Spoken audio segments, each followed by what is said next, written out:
wanted to get this while I'm still pissed. I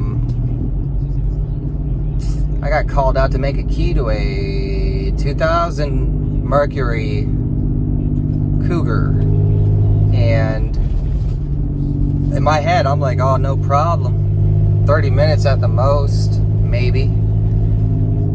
That was about right. You know, I got the key cut to work the door in about 10, maybe 20. It's hot. But I ran a fill, you know, a result search, and it pulled, I think, somewhere between 17 keys that I would need to run through to figure out the ignition. And, you know, I got tryout keys, but I was like, let's see if we're lucky. The first option turned, okay? First option turned the ignition. And I'm driving right now, so that's why I'm not looking at the camera. But first option out of like 100 turned, and I was like, oh, I'm so lucky. Time to cut it on a transponder key. No, key wouldn't come out of the ignition, and it would still turn like it would, you know, to the start position. It would turn glassy smooth, and I was like, is this like, did I miscut it in a way that allowed it to turn only once and then never again? I was like, I've never seen that, never heard of that. I have seen miscut keys that you force over, but you feel them. They don't turn glassy smooth like mine. So I was like, I don't know.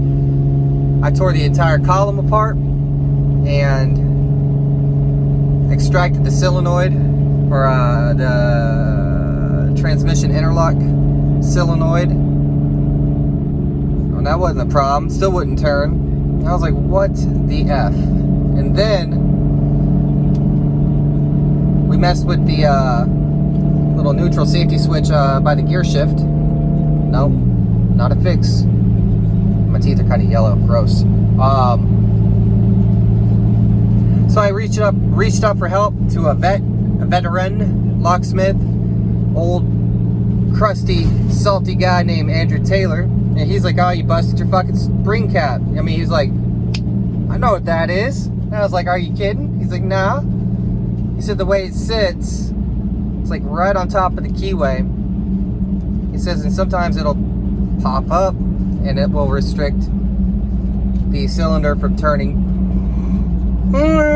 Sorry, it'll restrict the cylinder from turning back off. And I was like, God damn it. Like, I've had GMs that have done that.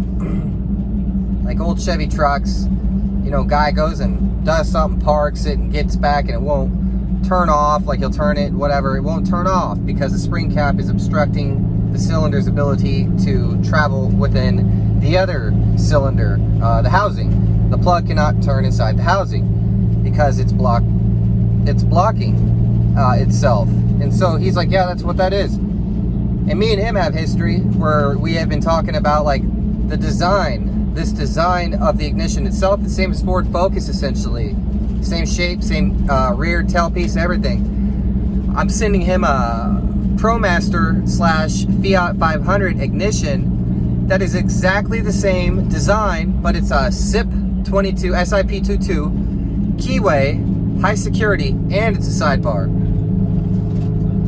Same style, same design, just different key. And Jaguar 8-cut, same style ignition. Ford Focus, same style ignition. Sidebar, non-sidebar, same shape, same style of ignition. And so now we have, let's go through it. We got Jaguar 8-cut. Getting on the highway, one sec. We got Jaguar 8-cut. We have this 10-cut Ford Mercury. Then we have 8-cut Focus, sidebar, non-sidebar. Then we have SIP22, and there are so many varieties of keys that fit into this very same design, and kind of makes me a fresh hot mess when I come into a problem with it, because with Jaguar they had a problem. If you code cut a brand new key and you put it in the ignition and turn it, then try to turn it off and take it out, sometimes it won't come out because the corners and ledges of the cuts, or in between the cuts, will prohibit it from releasing because they're grabbing onto the moving parts because they don't perfectly line up every time. Ford Focus has failures where we got to drill it and swap it with a non-sidebar. And now, today, I'm learning about this issue with the 10-cut version of the ignition. And I also believe that the SIP 22 style Fiat ignition has its own bag of trouble. So to me, I wonder why this ignition has been in play for like 30 years. And it's still in play. Modern cars, like a 2017, will have this style of ignition. And so to my rookies out there, shout out first. Second, this is what I mean by minutiae, or minutiae, or the minute details. Nobody's an expert. If you're never learning, you're never trying something new. I thought I had this car in the bag. No problem. Big problem. I'm on the highway cruising back to Como now. Because I didn't plan properly. I didn't anticipate my opponent to have such a strong counterattack against me. Such is the locksmith life.